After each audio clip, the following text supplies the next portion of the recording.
দোকান পাটে ঘোরাফেরা করতেছে, তারা কি শুভেচ্ছা জানানোর জন্য আসছে না মাহফিলকে নষ্ট করার জন্য আসছে? আল্লাহ তাআলা সবাইকে হেদায়েত দান করুন।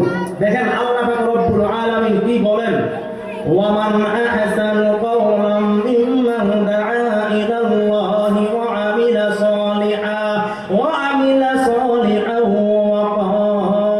ওয়া ক্বালা ইন্নানি মিনাল মুসলিমিন।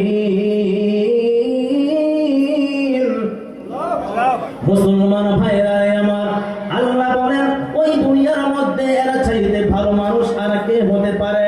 ওয়ামান আহসানু কাওলাম মিম্মান দাআ ইলাল্লাহ, যে ব্যক্তি নাকি মানুষকে আমি আল্লাহর রাস্তায় আহ্বান করে, আমি আল্লাহর দিকে মানুষকে ডাকে, আমি আল্লাহর মসজিদের দিকে মানুষকে আহ্বান করে, ইসলামের বাণী শোনায়, কোরআনের বাণী শোনায়, এমন বান্দারা চাইতে এই পৃথিবীর মধ্যে আর ভালো কে হতে পারে?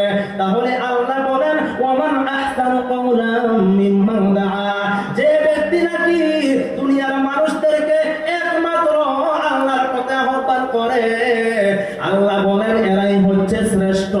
এরা কি? এরাই হচ্ছে শ্রেষ্ঠ। হে মুমিন ভাই, এই এলাকার যুব সমাজ, এই মসজিদ কমিটিদেরকে নিয়ে, এলাকার মুরব্বীদেরকে নিয়ে বিশাল এই মাহফিলের আয়োজন করেছে। আল্লাহ বলেন এরাই হচ্ছে ওয়ামান আহসান, তারাই হচ্ছে সবচাইতে ভালো। তারা কি? তারাই সবচাইতে ভালো।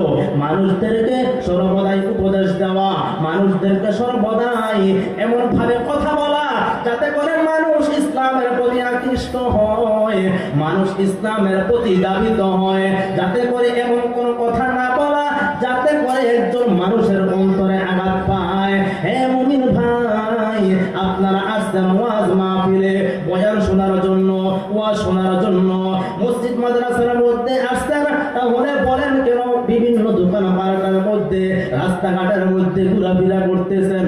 বলেন তো এইরকম আছে না নাই? আরো জোরে বলেন।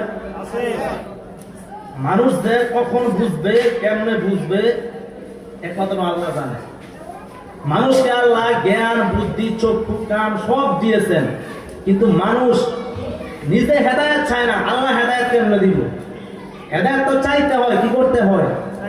হেদায়েত চাইলে তো আল্লাহ দিবেন, কিন্তু না চাইলে কি আল্লাহ দিবেন? এখন যারাই নাকি মনে করেন, অনেক মানুষ আছে নামাজ পড়ছে মসজিদের মধ্যে, অনেক মুরব্বী সাহেব, অনেকে দোকানের মধ্যে আড্ডা মারে, চা স্টলে বসে চা খায়, টেলিভিশন দেখে, আর অযথা কথাবার্তা বলে, অনর্থক মানুষগুলো দোকান পাটের মধ্যে গুনাহের কাজের মধ্যে লিপ্ত।